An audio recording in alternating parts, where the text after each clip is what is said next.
Everyone, কি অবস্থা সবার, কেমন আছেন? আশা করছি সবাই ভালোই আছেন। শুক্রবার হলে তো আমার বাসার সবার বিভিন্ন ধরনের বায়না থাকে আমার কাছে। এই ভিডিওটা শুক্রবারে করা। আজকে সবাই মিলে বলেছে আমার হাতের কাচ্চি খাবে। আমার বাসায় আমি ছাড়া বাকি 3 জনই কাচ্চি লাভার। তারা কাচ্চি খুবই পছন্দ করে। আমি জানি না আমার কাছে কেন এতটা ভালো লাগে না।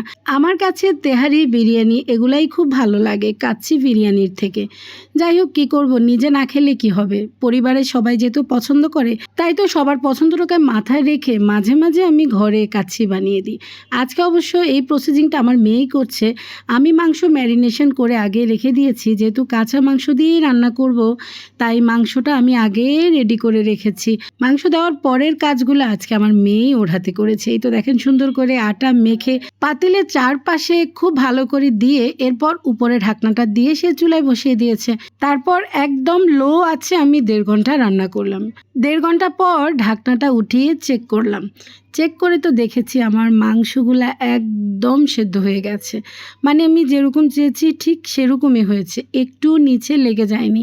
আমি যতবারই কাচ্চি রান্না করি জানি না আমার কেন একটা ভয় কাজ করে যদি পুড়ে যায়, কিন্তু আলহামদুলিল্লাহ এখনো পর্যন্ত কখনো পুড়েনি। এবং যাদের জন্য রান্না করি তারা কিন্তু সত্যি খুব তৃপ্তি করেই খায়। এই তো আমার আম্মা জান তার প্লেটে নিয়ে নিয়েছে। কাচ্চির আলু কিন্তু তার খুবই পছন্দের। দেখেন আলুগুলো কিন্তু কতটা প্রপারভাবে সিদ্ধ হয়েছে। খুব মজা করে কিন্তু বাচ্চারা খেয়েছে, বেশ ভালো লেগেছে। এরপর বিকেলবেলায় আমি আর সাহেব একটু বাইরে বের হয়েছি একটু কাজে। এরপর দুজনে মিলে গেলাম একটা কেকের দোকানে। ভাবলাম বাচ্চাদের জন্য একটা কেক নিয়ে যাই। কয়েকদিন আগে মেয়েটার এসএসসি রেজাল্ট দিয়েছে। আলহামদুলিল্লাহ আমার মেয়ে খুব ভালো রেজাল্টই করেছে।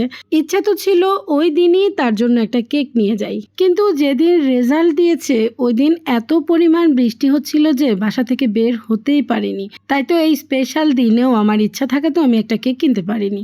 আজকে ভাবলাম একটা কেক নিয়ে যাই। এই দোকানে যাওয়ার পর থেকে এই কেকটা আমার চোখে পড়ছে। দেখেন একটা কেক এত সুন্দর ওরা বানিয়ে রেখেছে।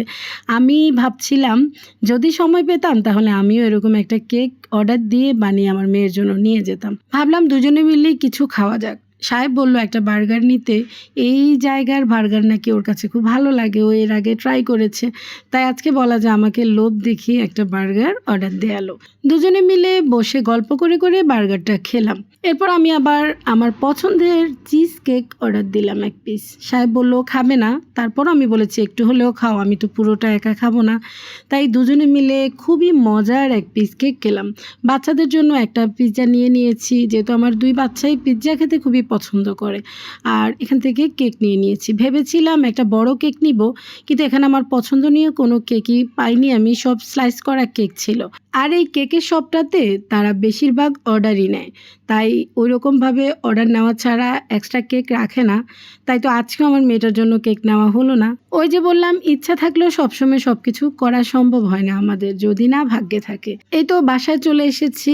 আসার সময় অবশ্য কিছু মিষ্টি নিয়ে এসেছি। যেহেতু বড় সাইজের কেক আনতে পারিনি, তাই ভাবলাম মেয়ের রেজাল্ট উপলক্ষে একটু মিষ্টি নিয়ে যাই বাসায়। এই তো ওদের জন্য এই পিৎজাটা এনেছি, তার সাথে আমার পছন্দের 2টা স্লাইস কেক এনেছি। যেহেতু বড় কেক আনতে পারিনি, সবাই আমার মেয়েটার জন্য দোয়া করবেন, ও যেন জীবনের প্রতিটা পদক্ষেপে সফল হতে পারে। তো আজকের ভিডিওটা এখানে শেষ করে দিচ্ছি। সবাই ভালো থাকবেন। আল্লাহ হাফেজ।